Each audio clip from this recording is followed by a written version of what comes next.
Politics హీటెక్కిస్తున్నాయి. Velagapudi చుట్టూ రాష్ట్ర రాజకీయాలు తిరుగుతున్నాయి.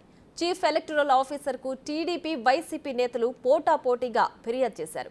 అయితే వైసీపీ నేతల ఫిర్యాదు అందుకున్న గంటల వ్యవధిలోనే అచ్చెన్నాయుడికి నోటీసులు జారీ చేశారు ఎన్నికల అధికారులు. దీంతో రాజకీయాలు మరింత రంజుగా మారాయి. ప్రజాగళం సభలో ప్రధాని భద్రతా ఏర్పాట్లపై కూటమి నేతలు ఆగ్రహం వ్యక్తం చేశారు. స్వయంగా ప్రధాని హాజరైన సభలో భద్రతా ఏర్పాట్లను పోలీసులు గాలికొదిలేశారని మండిపడ్డారు. భద్రతలో పోలీసుల తీరును తప్పుపట్టిన నేతలు ఏపీ సీఈఓకు ఫిర్యాదు చేశారు.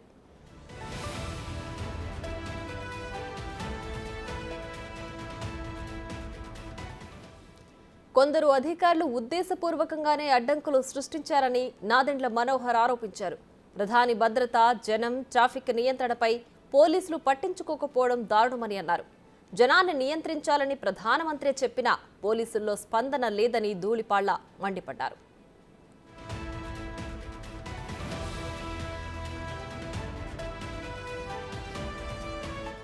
మరోవైపు వైసీపీ కూడా ఈసీకి ఫిర్యాదు చేసింది. టీడీపీ సోషల్ మీడియాలో సీఎంపై అసభ్యకరంగా పోస్టులు పెడుతున్నారని చర్యలు తీసుకోవాలని కోరారు. వైసీపీ నేతల ఫిర్యాదుతో అచ్చెన్నాయుడికి నోటీసులు జారీ చేశారు ఎన్నికల అధికారులు. 24 గంటల్లోగా సీఎం జగన్ పై అసభ్యకర పోస్టులు తొలగించాలని ఆదేశాలిచ్చింది.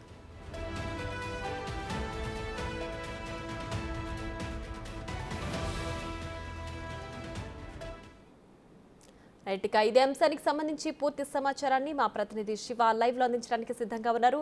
శివ, చెప్పండి, ఏపీ సీఎం జగన్ పై అసభ్యకర పోస్టులు పెట్టినందుకు గాను టీడీపీ నేతలపై చర్యలు తీసుకోవాలని కోరారు. దీనికి సంబంధించి పూర్తి డీటెయిల్స్ ఏంటి? మొత్తం మీద చూసుకుంటే వెలగపూడి సచివాలయంలో ఎన్నికల అధికారి కార్యాలయం చుట్టూ ఆంధ్రప్రదేశ్ రాజకీయాలు తిరుగుతూ ఉన్నాయి. ఎప్పుడైతే ఎన్నికల కోడ్ అమలైందో అమలైన మరుక్షణం నుంచే ఒకరిపై ఒకరు ఫిర్యాదులు చేసుకుంటున్న పరిస్థితి కనిపించింది. ఇప్పటికే అధికార పార్టీపై తెలుగుదేశం పార్టీ 4 ఫిర్యాదులు చేశారు. 4 ఫిర్యాదులపై కూడా ఎన్నికల సంఘం వెంటనే చర్యలు తీసుకోవడం కూడా ప్రారంభించింది. అలాగే మొన్న ప్రధానమంత్రి సభలో పల్నాడు జిల్లా ఎస్పీ రవిశంకర్ రెడ్డి వైఎస్ఆర్సీపీకి అనుకూలంగా వ్యవహరిస్తూ ఎన్నికల కూడా అమల్లో ఉన్నా కానీ ప్రభుత్వానికి పార్టీకి అనుకూలంగా వ్యవహరిస్తున్నారని చెప్పి కూడా ఫిర్యాదు చేశారు. స్వయంగా ప్రధాని పాల్గొన్న సభలోనే ప్రధానమంత్రి కూడా ఇబ్బందులు పాలవుతారని ప్రజలను ఉద్దేశించినప్పటికీ పోలీసులు ఏమాత్రం కూడా పట్టించుకోలేదు. జనాన్ని కట్టడి చేయడానికి మాత్రమే పోలీసులు కీలకమైన పాత్ర పోషించారని చెప్పి కూడా టీడీపీ నేతలు అయితే ఫిర్యాదు చేశారు. ఎస్పీపై చర్యలు తీసుకోవాలని చెప్పి టీడీపీ నేతలు ఎన్డీఏ కూటమి ఫిర్యాదు చేసిన పరిస్థితి కనిపించింది. దీనికి గడిచిన గంటల వ్యవధిలోనే వైఎస్ఆర్సీపీ నేతలు ముఖ్యమంత్రి జగన్మోహన్ రెడ్డిపై సోషల్ మీడియాలో ట్విట్టర్, ఫేస్బుక్, యూట్యూబుల్లో అనేకరమైన అసభ్యకరమైన పోస్టులు పెడుతున్నారు. వీరిపై చర్యలు తీసుకోవాలి, ఇది ఎన్నికల నియమాల ఉల్లంఘన కిందకు వస్తుందని చెప్పి కూడా ఫిర్యాదు చేయడం జరిగింది. ఆ ఫిర్యాదు అందుకున్న ఎన్నికల సంఘం కూడా నిమిషాల వ్యవధిలోనే తెలుగుదేశం పార్టీ రాష్ట్ర అధ్యక్షుడు అచ్చెన్నాయుడికి నోటీస్ జారీ చేసింది. 24 గంటల్లోపే సోషల్ మీడియా, యూట్యూబ్, ఫేస్బుక్లో పెట్టిన పోస్టులన్నీ డిలీట్ చేయాలని చెప్పి ఆదేశాలు జారీ చేశారు. ఒకరిపై ఒకరు ఫిర్యాదులు చేసుకోవడంతో ఎన్నికల కార్యాలయం చుట్టూ కూడా రాజకీయ పార్టీలు తిరుగుతున్న పరిస్థితి కనిపిస్తూ ఉంది. ఎన్నికలకు ఇంకా దాదాపుగా 55 రోజుల సమయం ఉండటంతో ఇంకా రానున్న రోజుల్లో ఎన్ని రకాల ఫిర్యాదులు ఒకరిపై ఒకరు చేసుకుంటారనే ఉత్కంఠ అయితే కొనసాగుతూ ఉంది. ఇటు వైసీపీ, ఇటు ఎన్డీఏ కూటమి సభ్యులు అధికార పార్టీపై వీరు, ప్రతిపక్షాల పార్టీపై వీరు పరస్పరం ఫిర్యాదులు చేసుకుంటున్న పరిస్థితి అయితే కనిపిస్తూ ఉంది.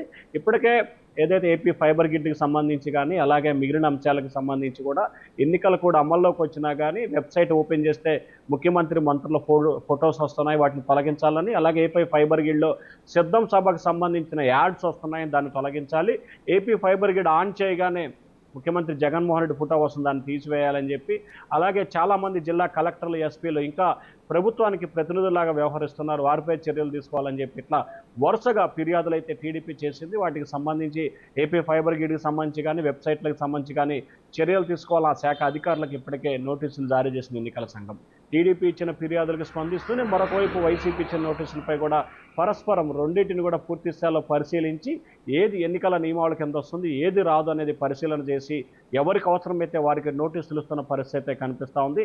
ఇటు టీడీపీ, ఇటు వైసీపీ మధ్యలో ఎన్నికల సంఘం చుట్టూ తిరుగుతూ ఆంధ్రప్రదేశ్ రాజకీయాలు కోడ్ కింద పరిమితమవుతున్న పరిస్థితి కనిపిస్తూ ఉంది. Priya. Right Shiva, thanks for the updates.